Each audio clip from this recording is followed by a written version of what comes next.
Hello and welcome. Fariba here from Watch Knitting. Today I'm sharing a beginner-friendly pattern that is super easy to knit using only basic stitches. It creates a beautifully textured reversible pattern. You can customize the stitch multiple depending on your yarn size. I have prepared two samples to show you. This one I did a multiple of 6 plus 3 plus 2 with 12 row repeat. The other one I did a multiple of 8 plus 4 plus 2 with 16 row repeat. I will stretch the fabric a bit. You can see how it looks laid flat. This is one full repeat of the pattern. This sample is based on a multiple of 8 plus 4, so all row numbers and the stitch counts are adjusted around 4 stitches. The first four rows are worked in a rib stitch with the sequence of 4 knit stitches followed by 4 purl stitches repeated across the row. Then working 4 rows of the stockinette stitch. Again switch to the offsetting rib. Finally another 4 rows of stockinette to complete. The first sample uses a 3 stitch rib. So I adjusted the sections to 3 rows of rib and then 3 rows of stockinette and so on. Let's get started with the pattern. For this demo, I've cast on 23 stitches using worsted weight yarn and 3.5 millimeter needles. This is the version based on a multiple of 6 plus 3 plus 2. Row 1, 2, 3 is ribbing. Now row 1 begins with the edge stitch, then starts the pattern repeat knit 3, purl 3, and continue this sequence across the row to create a 3 stitch rib pattern. For edge stitches moving forward, at the start of each row I'll pick up the edge stitch and at the end I'll knit it to keep the edges clean. For this sample, I based it on 3 full repeats of the pattern, which gives a nice visual of how the texture develops. At the end of row 1, I finish with 3 knit stitches, followed by knitting the edge stitch. This completes the first row of our ribbing section and sets up the rhythm for the rest of the pattern. Row 2 continues the rib pattern. This row begins with 3 purl stitches, then knit 3 stitches. And we repeat this sequence across the row.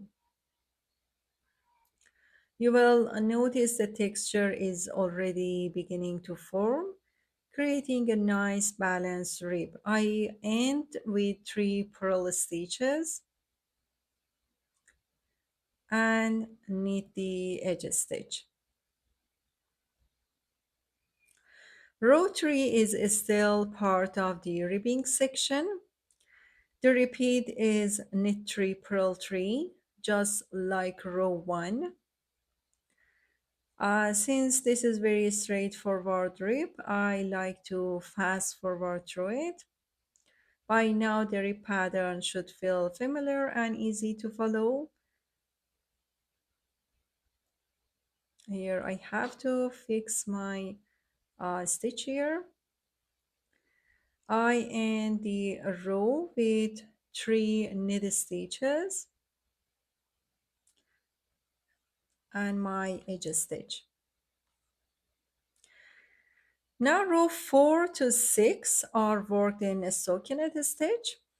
For row 4, the repeat is simply to purl across the row.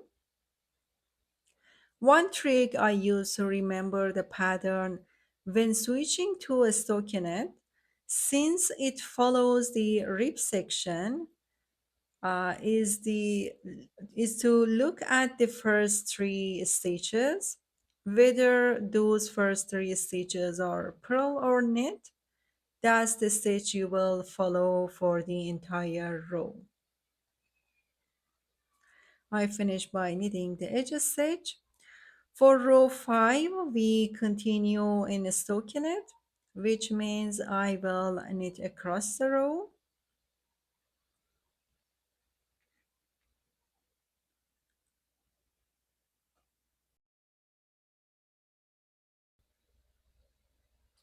End of row 5, then finish with the edge stitch. Row 6, purl across the row. This row is the last row of the first section and also the final row of the stockinette portion. This completes the first 6 rows and sets the base for the next textured section. The next 6 rows will be repeat with a slight offset to create more depth in the pattern.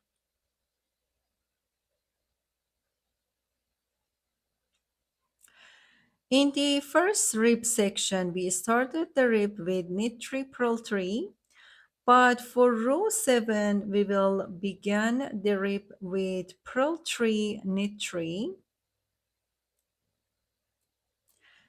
And here is the helpful tip. When switching back to rib pattern, we intentionally do the opposite of the first 3 stitches to create the offset effect. This alternating setup gives the fabric its reversible and dimensional texture.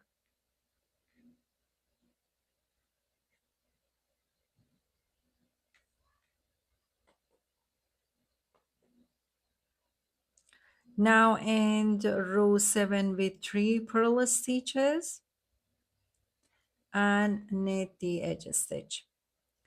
Row 8 and 9 continue the rib pattern.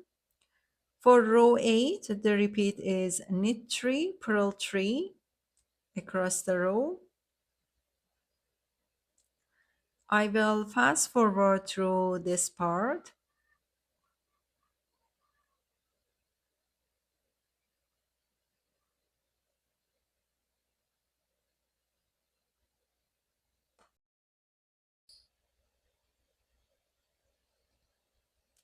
Then end with 3 knit stitches followed by knitting the edge stitch as before.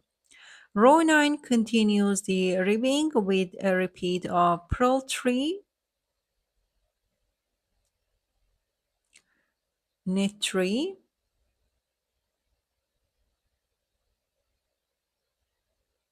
and doing the same thing across the row.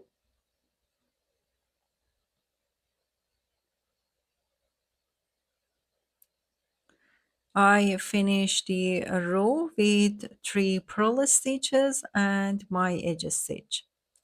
Now row 10 to 12 returns to a stockinette stitch. Row 10 is knit across the row. As before, if I look at the first 3 stitches in the row, they are knit stitches. This little rule always works and helps keep the pattern easy to follow.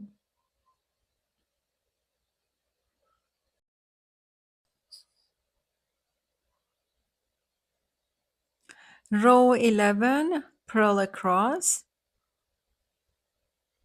to continue the stockinette stitch.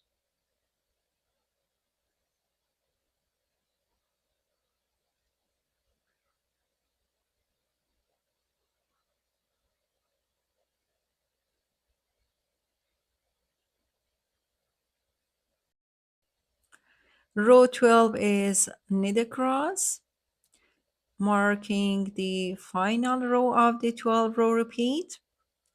After this, you can start over from row 1 and repeat the sequence for as long as you would like. As you can see, this pattern creates a beautiful texture using only basic stitches and it's fully reversible.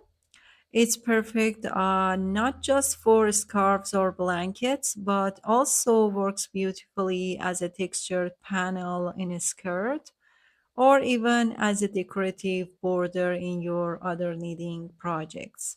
I hope you give this pattern a try and enjoy working on it. Thanks for following along and stay tuned for more cozy tutorials. Have a wonderful day.